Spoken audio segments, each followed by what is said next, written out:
flooding hitting the Bay Area hard, and with the next big storm coming in, there are big concerns in Monterey County where the Salinas River could cut off entire communities. A number of levees have already breached, putting agricultural fields and equipment underwater. We even saw some rural homes and vehicles submerged, but this could get much worse. The fear is that the river will overflow with more rain, and it will flood Highways 1 and 68. That could essentially isolate the peninsula, including the Monterey, Pacific Grove, Pebble Beach, and Carmel area.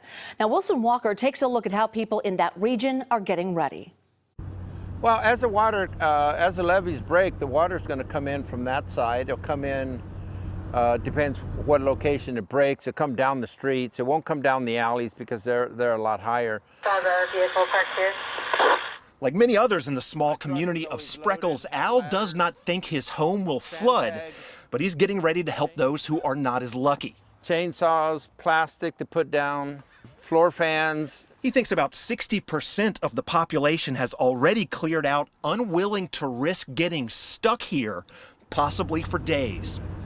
Water, like I say, it literally just goes all the way around town and heads over towards Salinas.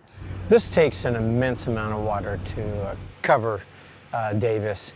I've only seen that happen once before, which was maybe 20 years ago or so.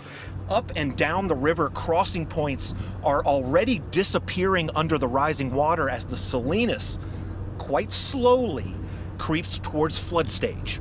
And John Steinbeck actually wrote about in East of Eden, it's not a pretty river, but it's our only river here in the Salinas Valley. And during the wet weathers, the river can become very dangerous.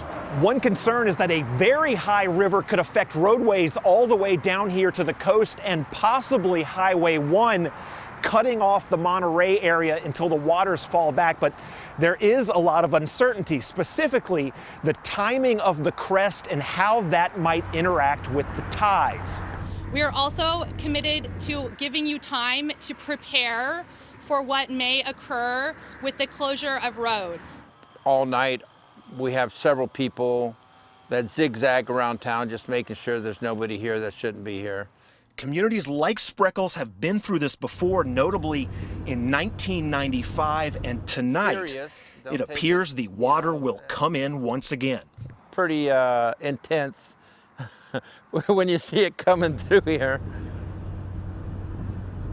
All right, let's go from Wilson's report to now Paul Hagan giving us a look at where that river level stands now. There's at least some good news, or at least less bad news regarding the Salinas River. Let's take a look at the river forecast chart, which does include where the river stands right now. And it's approaching its crest. And its crest isn't as high as previous forecasts. It's backed off just a little bit, according to the latest hydrologic outlook from the National Weather Service. So it's going to stay below the moderate flood stage. Still going to be in minor flooding, but peaking at around 24.5 feet.